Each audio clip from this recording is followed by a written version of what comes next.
The subtle power of active listening. I cannot stress enough about how important it is to listen when you're out on a date or when you're with somebody and you actually listen to what they're saying and not just hear them.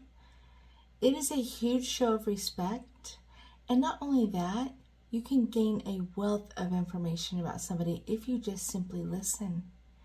And I'm talking about paying attention to the actual words that they're speaking. And if you have, if you don't understand something, you ask for clarity. And when you have the opportunity, as they're speaking, acknowledge something that you heard, because that tells them that you're actually listening. And that's huge. And I learned this way back when I was working on Wall Street, and I had 687 claimants. And they were all angry, obviously. But I would just let them talk. I would just let them speak. And I would listen. Because you know what? Listening to them, I could pick up on different things about their story and about them and what was really important to them. So I knew how to approach them when it was time to settle with them. It's amazing how much information you can really learn from somebody if you actively listen. And like I said, it's a huge show of respect. And why would you go out on a date with somebody if you're not wanting to get to know them better and you're not going to give them your attention and actively listen? I don't understand that. I mean, I know we live in a world full of noise, notifications, background noise everywhere. Things being thrown at us constantly. But it's up to us to make the decision to listen.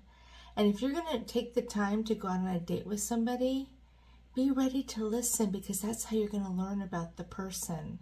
And if you're not listening, you're going to miss a lot of information that will help you determine if they are right for you. And then you have nobody to blame but yourself. Being heard is a human need. Everybody wants to be heard, and it's really important. It's one of the biggest gifts you can give to somebody is to sit down and just listen to them.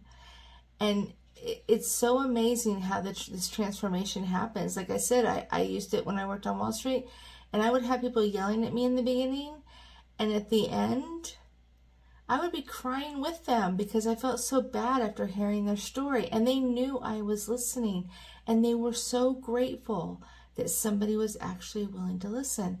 And it is true in personal life. When you listen to somebody, that's a huge gift, and it's a huge sign of respect. And it goes far. It does. And you can learn a lot. So try it. Stop just hearing. Hearing is just registering noise. Your brain's just registering noise. Kind of like when the birds are outside chirping. You know that they're out there chirping, but you're not really paying attention to it. That is not listening. That's hearing. And you can hear somebody and not listen. It happens all the time. And it's one of the biggest breakdowns in communication right there. Because somebody's speaking and the other person is not actively listening, so they are not understanding what the point is, and it escalates. So do yourself a favor, and if something matters to you, start listening. Good luck.